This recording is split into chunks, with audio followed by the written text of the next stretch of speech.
Okay, so let's just put it on the table here. Okay, E.T. is frequently cited as one of the worst video games in history. I got to read a magazine that said that my game was single-handedly responsible for the crash of the video game industry in the early 80s. That's a good one. People are reticent to ask me about it. They think I'm very sensitive about it. You know, oh my God, you did the worst game of all time. You know, don't you want to hide? And it's like, no. Howard Scott Warshaw. He was a video game programmer for Atari in the early 80s. He made some of the most beloved games for the Atari 2600. I made Yar's Revenge, then I followed that with Raiders of the Lost Ark. I had two very successful games, both million sellers. I truly believed that everything I touched hopefully was going to turn to gold because I was going to put everything I had into it. One fateful day, Howard received a call from the CEO of Atari asking him if he wanted to take on their highest profile game ever, E.T. the Extraterrestrial. And I said, we definitely can do that. But there was one major caveat. It had to be something that related to the movie, and it had to be doable in 5 weeks. I mean, I had 5 weeks to do the game, so I was working all the time.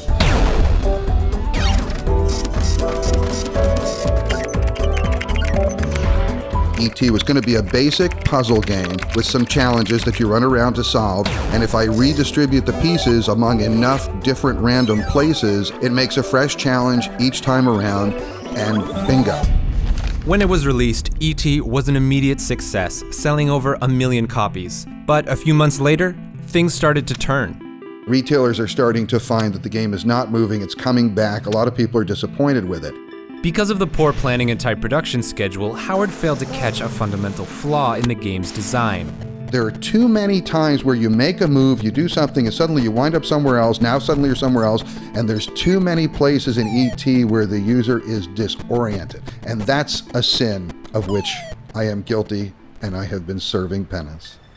Shortly after E.T.'s release, the video game crash was in full swing. Disappointing sales and mismanagement forced Atari to restructure. And in the next couple of months, Atari went from 10,000 employees to 2,000 employees. During the turmoil, Howard left the gaming industry for good. He didn't think much about E.T. until nearly a decade later. Well, by the early 90s, people started coming out with what a bad game E.T. was. I was just kind of surprised anybody was actually even talking about it. Good afternoon. Some of those E.T. Atari games unearthed at a New Mexico landfill are now up for sale.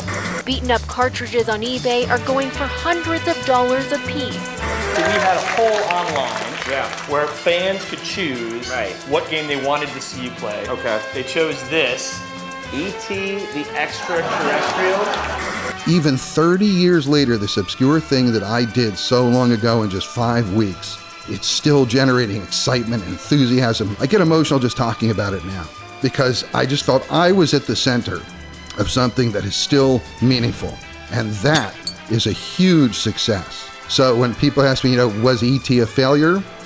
I don't mind when people call it that, but it'll never be a failure to me.